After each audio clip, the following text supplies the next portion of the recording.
जैनिक study class में आपका स्वागत है। इस गाने के माध्यम से आपने यह समझ लिया होगा कि आज हम वियोग श्रृंगार के बारे में पढ़ेंगे, जो श्रृंगार रस का दूसरा भेद है। पहले भेद को हम जो संयोग श्रृंगार था उसको पिछली क्लास में मैंने बहुत ही अच्छे से समझाया है। आप जाकर अगर नहीं देखे हैं तो देख लीजिएगा।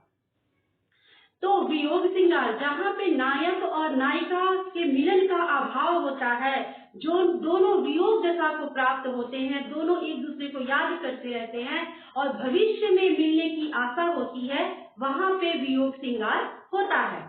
और जब रति नामक स्थायी भाव जागृत होता है तो विभाव, अनुभाव और संचारी भाव के साथ जब संयोग करता है तो वियोग श्रृंगार रस उत्पन्न हो जाता है। एक बार और सुन लीजिए, इसको परिभाषित कैसे करेंगे। जब नायक और नायिका के मिलन का अभाव होता है, चाहे वो कविता में, चाहे कहानी में, चाहे उपन्यास में, चाहे गीतों में, और रति नामक स्थायी भाव जागृत हो जाता है, तो स्थायी भाव के साथ विभाव, अनुभाव और संचारी भाव आपस में संयोग करते हैं तो वियोग श्रृंगार रस उत्पन्न हो जाता है। वियोग श्रृंगार रस को हम विप्रलंब भी कहते हैं। यह आपको एग्जाम में मान लीजिए कि वियोग श्रृंगार न देके विप्रलंब दे दिया तो आप समझ जाइएगा कि यह वियोग श्रृंगार के बारे में पूछ रहा है। अब आप देखिए कि यह तो था गीत के माध्यम से, क्योंकि मशहूर जो मनोवैज्ञानिक थे फोरवे, उन्होंने किंडरगार्टन पद्धति में यह सिद्ध कर दिया है कि जो बच्चे हैं वो खेल खेल के माध्यम से बहुत ही अच्छे से सीखते हैं। और आप तो बच्चे हैं नहीं, आप तो भाई 9th क्लास के अबव है। 9th क्लास से लेके जितने भी UP board, MP board, CC board और जितने भी कंपटीशन की तैयारी करने वाले जो बच्चे हैं या जो स्टूडेंट है, वह इस रस जो है ऐसा महत्वपूर्ण विषय वस्तु है जिसमें से क्वेश्चन पक्का न पक्का यह 2-3 पूछता ही है और आप सभी लोगों के लिए इम्पोर्टेंट है। तो जो गीतों में जो हमें अनेक प्रकार के भाव मिलते हैं, उसी भाव को समझाने के लिए मैंने इस गीत का प्रयोग किया, आपको समझाने के लिए कि इसमें दुख होता है, पीड़ा होती है, दूरी होता है, उसे ही हम वियोग श्रृंगार कहते हैं। तो आइए अब हम कविताओं के माध्यम से समझेंगे। जो बुकों में दिया है वही आपके एग्जाम में पूछा जाता है और मैंने वही आपका उदाहरण लिया है कि जो ज्यादा आपके क्वेश्चन आपके उदाहरण के तौर पे पूछे गए हैं। तो पहला आप देखिए, यहाँ पे पहला जो उदाहरण है जो कविता के माध्यम से पूछा गया है कि मेरे प्यारे नौ जलद से कंज से नेत्र वाले, जाके आए न मधुबन से और न भेजा संदेशा, मैं रो रो के प्रिय विरह में बावली हो रही हूँ, जाके मेरी दुख कथा मेरे शाम को तू सुना दे। तो यहाँ पे मैंने बस 2 लाइन की कविता ली है। आप यहाँ पे देखिए, मेरे प्यारे नौ मतलब होता है नया नया, जलद मतलब होता है आपका बादल, कंज मतलब होता है आपका कमल और नेत्र मतलब होता है आपकी आंखें। जाके आए ना मधुबन से मतलब कि जब से गए हैं, मधुबन मतलब कि मथुरा। श्री कृष्ण जो है वो कंस को मारने के लिए राधा जी को छोड़कर और मथुरा चले गए थे। और ना भेजा संदेशा, और वह कह रही हैं कि मेरे संदेशा भी नहीं भेजा। यह जो बातें हैं वह किससे कह रही हैं? वह आपके पवन से कह रही है। पवन को दूत बनाकर वह कहती हैं कि मेरी जो सारी कथाएं हैं, मेरी सारी व्यथाएं हैं, हे पवन तुम जाके मेरे प्यारे श्री कृष्ण को सुनाओ। और यह जो कविता है वह आपके प्रिय प्रवास से लिया गया है और आपके पवन दूती का जो 12th में आपका पाठ है यूपी बोर्ड का, उसमें से यह उदाहरण है। ये बड़ा ही इम्पोर्टेंट है, आपको पूछता है। तो इस भावार्थ को, इस भाव को आप समझिए, आप भली भांति जान जाएंगे कि किस प्रकार से आपको वियोग श्रृंगार उत्पन्न हो रहा है। देखिए, कह रही है राधा की हे मेरी प्यारी पवन, जाके मेरी दुख भरी कहानी मेरे प्यारे श्री कृष्ण को सुना दे कि जब से मेरे प्यारे श्री कृष्ण जो नए नए बादल के समान दिखाई देते हैं और कमल के समान नेत्र वाले हैं, जब से मधुबन गए हैं, मथुरा गए हैं, वह लौट कर भी नहीं आए और मेरी खोज भी नहीं ली, मेरे लिए कोई संदेशा भी नहीं भेजा। और जो दो लाइन की और पंक्ति है जिसको मैंने नहीं लिखा है कि जाके आए न मधुबन से और न भेजा संदेशा, मैं रो रो के प्रिय विरह में। प्रिय विरह मतलब कि श्री कृष्ण जो उनके प्रिय हैं, विरह मतलब होता है वियोग। प्रिय विरह में बावली हो रही हूँ। बावली मतलब होता है आपका पागल, मतलब कि मैं उनके विरह में रो रो के मेरी पागलों जैसी दशा हो गई है। जाके मेरी सारी दुख कथा मेरी शाम को तू सुना दे। मेरी हे प्यारी पवन, मेरी सारी दुख भरी कहानी मेरे प्यारे श्री कृष्ण को तू जाकर सुना दे। जब इस आप कविता को सुनते हैं, उसके भाव को आप समझते हैं, तो आप यह भली भांति समझ गए हैं कि नायक और नायिका उनमें से एक व्यक्ति नहीं है, अर्थात यहाँ पे श्री कृष्ण मौजूद नहीं है। और जो राधा है वह उनके वियोग में है, उनको याद कर रही है। और जो पवन है वो उसी समय मतलब बहते हैं, तो उनको वह दूत बनाकर, डाकिया बनाकर वह भेजती है कि जाइए मेरे प्यारे श्री कृष्ण के पास जाइए। तो आप इस कविता को सुने, आप इसके अर्थ को समझे, तो किस प्रकार से आप निकालेंगे? तो आप जानते हैं कि श्रृंगार रस का जो स्थायी भाव होता है वह रति होता है, चाहे संयोग का हो चाहे वियोग का हो, स्थायी भाव आपका रति ही रहेगा। रति मतलब होता है आपका प्रेम। अब विभाव, तो विभाव भी दो प्रकार के होते हैं, आलम्बन और उद्दीपन। आलम्बन विभाव, आलम्बन मतलब होता है टेक और सहारा। मैंने पिछले वीडियो में विस्तार रूप से आपको पढ़ा दिया। पहला जो है आलम्बन का आश्रय। आश्रय कौन है? आश्रय जिसके हृदय में प्रेम भाव जागृत होता है वह है। तो यहाँ पे कौन है? तो राधा जी हैं। राधा को विरह की पीड़ा हो रही है, तो आश्रय यहाँ पे क्या होगा? राधा जी। और विषय क्या है आपका? किसके कारण उनको विरह हो रहा है? तो श्री कृष्ण के कारण। तो यहाँ पे आप लिखेंगे श्री कृष्ण, यहाँ पे श्री कृष्ण। उद्दीपन विभाव, उद्दीपन विभाव आपका क्या होगा? श्री कृष्ण की यादें। उद्दीपन विभाव आपका होगा श्री कृष्ण की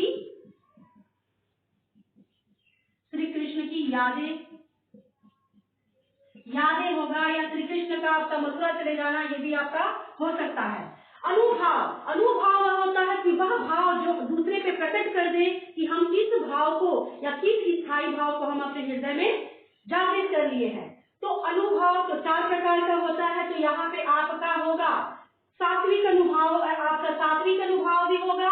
और सात्विक अनुभाव में आपका यह होगा कि आपका कोई जो यादें होती हैं, सात्विक अनुभाव होता है जिसपे आपका वश नहीं रहता, अर्थात कि जैसे ही आपको याद आती है, आपको विरह पीड़ा होती है, आपके आंखों से क्या है, आंसू बहने लगते हैं। तो अनुभाव होगा आपका अश्रु का बहना, अश्रु का बहना। और यहाँ पे संचारी भाव क्या होगा? तो आप, यह वियोग है, इसमें पीड़ा होता है, दुख होता है, तो आपका पहले क्या होगा? आपका स्मृति होगा, दूसरा आपका विषाद होगा, तीसरा आपका चपलता होगा। यह आपके संचारी भाव जो है, यह आपके संचारी भाव स्थायी भाव को क्या है, इसके साथ साथ उत्पन्न हो जाते हैं, एक बनते हैं और एक मिट जाते हैं। तो इस प्रकार से हम स्पष्टीकरण बनाएंगे। और यह क्या है, आपका रस लिखेंगे आप वियोग श्रृंगार रस। तो इस तरह से मैंने आपको एक उदाहरण के द्वारा मैंने आपको स्पष्टीकरण समझाने की कोशिश की। अब आइए आप यहाँ पे एक मेरे प्यारे नौजवान से कर्ण से नेत्र वाले में एक और भी गाना जो है बहुत ही मशहूर है कि आप सुनिए कि काश मेरा दिल कोई कागज का टुकड़ा होता, रात को तेरी बाहों में तकिए के नीचे सोता। तो यह जो है कागज का टुकड़ा यानी दिल को कागज बनाया जा रहा है प्रेमी की याद में। आप समझ जाते हैं कि कागज का प्रयोग तभी होता है जब उसको हम खत लिखते हैं, और खत तभी लिखते हैं जब हमें कोई हमसे दूर रहता है। आजकल तो खत का जमाना चला गया, आजकल तो मोबाइल आ गया है, और आजकल दुनिया भी क्या है मिट गई है, क्योंकि 5G आ गया है। 4G भी था तभी भी आप एक दूसरे को देख पाते थे। तो चलिए आजकल जो है वियोग नहीं रहा। चलिए तो यहाँ पे देखिए, तो ये जो है मेरे प्यार जो पवन को दूत बनाकर क्या है राधा बेचती है, और बड़ी खूबसूरत तरीके से यह जो है आपका प्रिय प्रवास से लिया गया है। पवन दूतिका पाठ का नाम है आपका 12th में, और आपके राइटर का नाम है हरिओंध जी। हरिओंध जी जो है उनका फुल नेम भी उनका पूरा नाम भी क्या है पूछा जाता है, तो आप इनका पूरा नाम बताइएगा। अयोध्या सिंह उपाध्याय हरिओंध, इसका इनका पूरा नाम आता है। यहाँ पे क्वेश्चन और मैंने आपको बता दिया, आप इसको ध्यान में रखिएगा। चलिए आइए दूसरी उदाहरण की तरफ हम चलते हैं।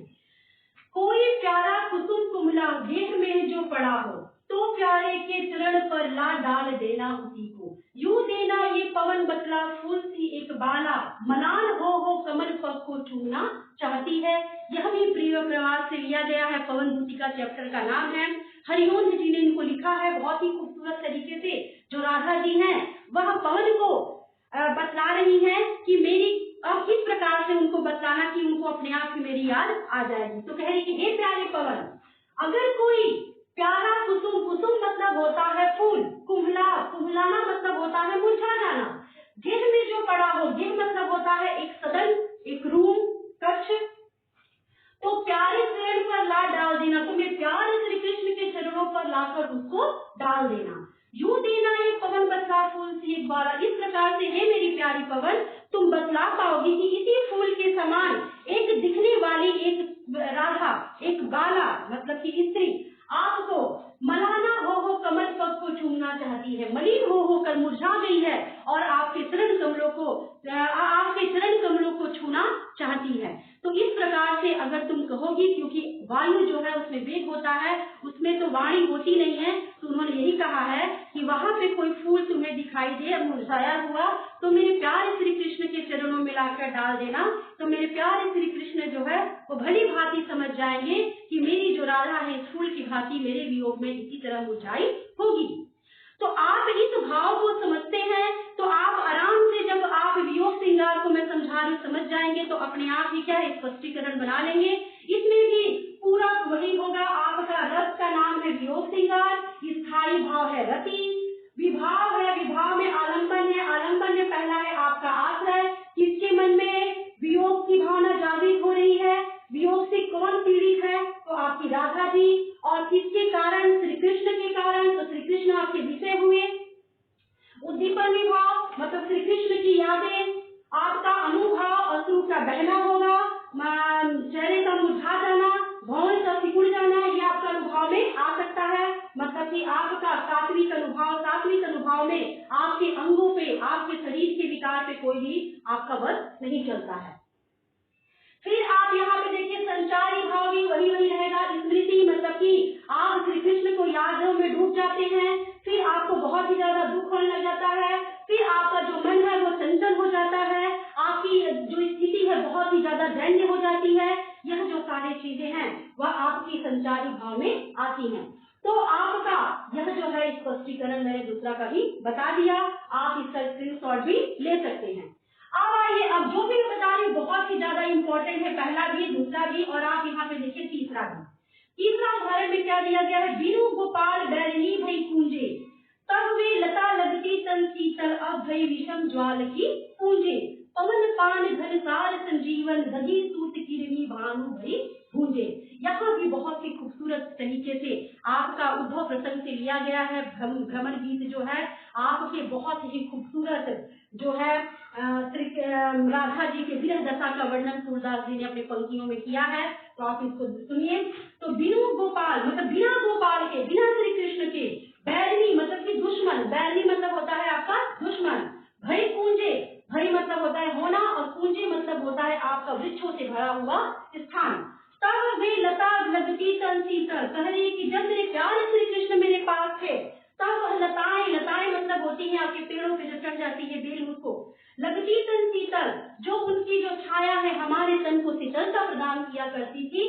अब भई विषम, विषम मतलब कि विपरीत, ज्वाल की पूंजे, वह जो शीतलता है वो ज्वाला में परिवर्तित हो जाती है और वह ज्वाला का पूरा पुंज की प्रतीत होती है। पवन पान, पवन मतलब होता है वायु, पान मतलब होता है आपका जल, घनसार मतलब होता है आपका कपूर और संजीवन मतलब होता है सुंदर सुगंधित लेप, जो जो लड़कियां अपने स्किन को चमकाने के लगाती हैं वही। तो दधी सूत, दधी मतलब होते हैं आपके चंद्रमा और सूत मतलब होते हैं पुत्र।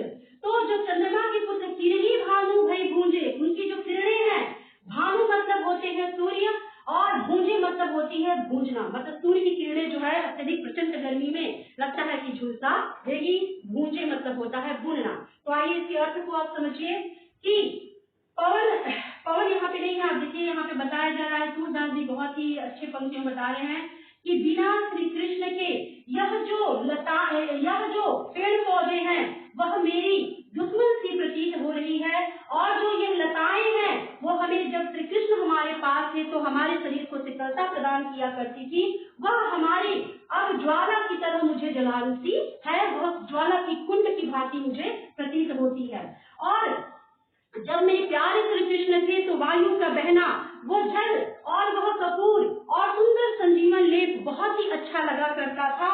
लेकिन वही सारी चीजें नदी सूत किरण, कहा जा रहा है कि जो चंद्रमा की किरणें हैं वही बहुत अच्छी लगा करती थी, लेकिन ये जो सारी चीजें हैं उनके वियोग में मुझे सूर्य की किरणों की भांति जला डालने को सोच रही है, वो जला, ऐसा लग रहा है कि मुझे जला देगी। यानी चंद्रमा की किरणें उनको क्या है, सूर्य की किरणों की भांति प्रतीत हो रही है। तो यही कहा जा रहा है कि यहाँ पे वियोग श्रृंगार का बहुत ही सुंदर सूरदास जी ने पंक्तियां प्रस्तुत की है। तो यहाँ पे क्या है, आपका यहाँ पे श्री कृष्ण है और राधा है, तो यहाँ पे वियोग श्रृंगार होगा स्पष्टीकरण में, स्थायी भाव रति ही होगा, ये चिन्ह नहीं होता है। आपका विभाव में आलम्बन आश्रय भी राधा जी है, यहाँ पे विषय श्री कृष्ण ही है क्योंकि श्री कृष्ण उनसे दूर है। उद्दीपन विभाव आपके श्री कृष्ण की यादें हैं या श्री कृष्ण वहाँ पे अनुपस्थित है। और अनुभाव जो है आपका फिर से अश्रु का बहना, की मतलब कि जैसे ही वो श्री कृष्ण चले जाते हैं उनकी यादों में डूब जाती हैं तो उनके आंखों से आंसू बहने लग जाते हैं। संचारी भाव फिर स्मृति होगा क्योंकि वह वहां पे नहीं है, उनको याद करते हैं तो यादें यानी स्मृति होगी, आपकी विचार होगा, यहाँ पे चपलता होगी और जो उनकी स्थिति है वो बहुत ही ज्यादा दयनीय हो जाती है, बहुत गरीब वाली भावना आ जाती है, मतलब बिचारे वाली भावना, तो वो हो जाएगा आपका दयनीय। तो ये संचारी भाव, इस तरह से आप स्पष्टीकरण भी क्या है बनाइएगा और आपका यह पूछ लेगा पंक्ति और बोल देगा कि इसमें आश्रय कौन सा है, विषय कौन सा है या आपका अनुभाव कौन सा है, संचारी भाव क्या हो सकता है, तो आपका यह कौन सा रस है। तो आप अगर इसको अच्छे से समझेंगे तो मुझे पूरा यकीन है कि आपको कहीं से भी कोई भी आपको पंक्ति मिलेगी कविता की तो आप भटकेंगे नहीं। आप देखिए जो चौथा है ये भी वेरी वेरी इंपॉर्टेंट है, यह नागमती वियोग वर्णन से लिया गया है। इनके राइटर का नाम है आपके जायसी जी, इनका पूरा नाम है मलिक मोहम्मद जायसी, इनका भी पूरा नाम कुत्ता है। तो आप इसे देखिए, तन मन सेज जरे अगिदाहू, तन मन सेज जरे अगिदाहू, तन मतलब शरीर, मन मतलब मन होता है, सेज मतलब होता है आपका बिस्तर, जरे मतलब होता है जलना, अगिदाहू मतलब कि अग्नि के समान जलाना। सब कहे चंद्र भऊ मोहि राहु, कहा जा रहा है कि सब तरफ से चंद्रमा की जो किरणें हैं मुझे राहु की भांति प्रतीत हो रही हैं। चहु खंड लागे अंधियारा, और चारों खंड मतलब चारों दिशाओं में मुझे अंधेरा ही अंधेरा नजर आ रहा है।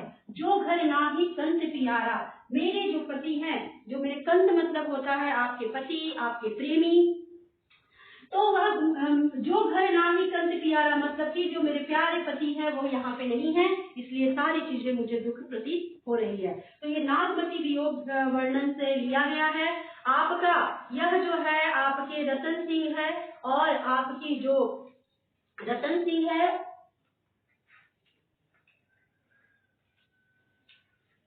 और यहाँ पे देखिए आपके जो तन मन तेज जले अग्निदाहु कहा जा रहा है कि इसमें जो नागमती वियोग वर्णन में जो कह रही है नागमती कि आपका जो ये शरीर है, जो तन है और जो मन है, वो जैसे ही मैं तेज पे सोती हूँ उनके बिना, तो वह क्या है, मुझे बहुत ही ज्यादा जलाने की कोशिश करती है। वो तेज जो है वो शीतलता प्रदान नहीं करती, वो अग्नि की भांति मुझे प्रतीत होती है। और सब कहे चंद्र भव भवि मोहि राहु, और जो चंद्रमा की किरणें हैं वह मुझे राहु केतु की भांति प्रतीत होती है। चारों दिशाओं में दिवाली का मौसम है, चारों दिशाओं में आपका जो पूरा उजाला ही उजाला रहता है, उनको वह अंधेरा का प्रतीत होता है। वो इसलिए होता है, वो यह कह रही है कि बिना मेरे प्यारे पति के यह सारी चीजें मुझे विपरीत सी प्रतीत होती है। तो मलिक मोहम्मद जायसी द्वारा जो है यह बहुत ही सुंदर प्रस्तुति आपको कविताओं के माध्यम से किया गया है, बहुत ही ज्यादा इम्पोर्टेंट है, आप इसको समझ लीजिएगा। तो यहाँ पे जो है आपका स्थायी भाव वही रहेगा, आपका आश्रय जो है वो बदल जाएगा, आपका विषय भी बदल जाएगा, आपका उद्दीपन भी बदल जाएगा। यह सब क्या है, आप फिर से आइए यहाँ पे देखिए।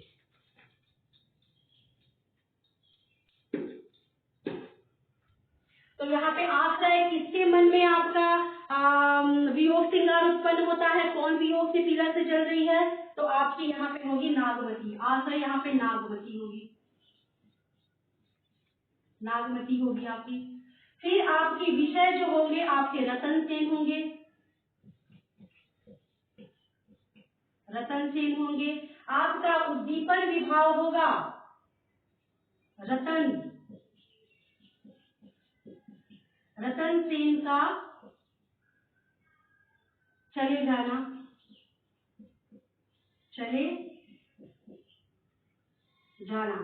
और अनुभाव होगा, फिर यहाँ पे होगा आपका अश्रु का बहना,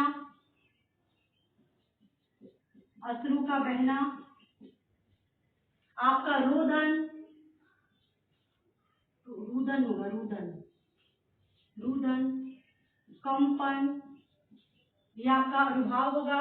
कंपन जो है आपका क्या है, सात्विक अनुभाव है, शरीर जो है अपने बस में नहीं रहता, अपने आप ही क्या है, कांपने लग जाता है। संचारी भाव, फिर इसमें स्मृति ही होगा, यादों में खो जाती है।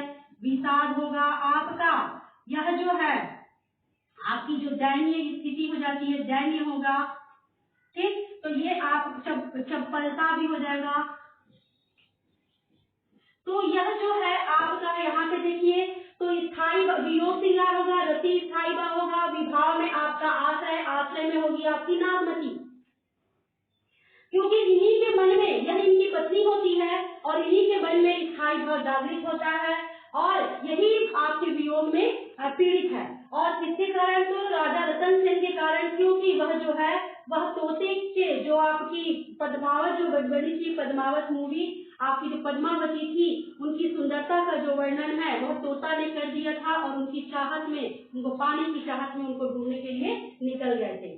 तो रतन सेन, यहाँ पे आपका विषय रतन सेन जी होंगे और उद्दीपन विभाव होगा रतन सेन का चले जाना, और अनुभाव होगा अश्रु का बहना, रुदन मतलब तो गला भर जाता है और उनका शरीर क्या है, वियोग में कांपने लग जाता है। संचारी भाव होगा आपका स्मृति, विषाद, दैन्य और चपलता। तो यह सारा चीज क्या है, जब आपका आपस में मिलता है तो आपका वियोग श्रृंगार उत्पन्न हो जाता है। तो मैंने आपको उदाहरण के माध्यम से बहुत ही आपको समझाने की कोशिश की। मुझे आशा है कि आपको यह सारी बातें जो है समझ में आ गई होंगी। तो मेरे चैनल को लाइक कीजिए, सब्सक्राइब कीजिए और अपने प्यारे प्यारे कमेंट्स के द्वारा हमारा उत्साहवर्धन कीजिए, क्योंकि टीचर ही हमेशा स्टूडेंट का उत्साहवर्धन नहीं करते, स्टूडेंट भी जो है वो टीचर को मार्गदर्शन और उत्साहवर्धन का काम करते हैं, उसको मोटिवेट करने का काम करते हैं। तो आपके कमेंट्स का हमको बेसब्री से इंतजार रहता है। जय हिंद, जय भारत।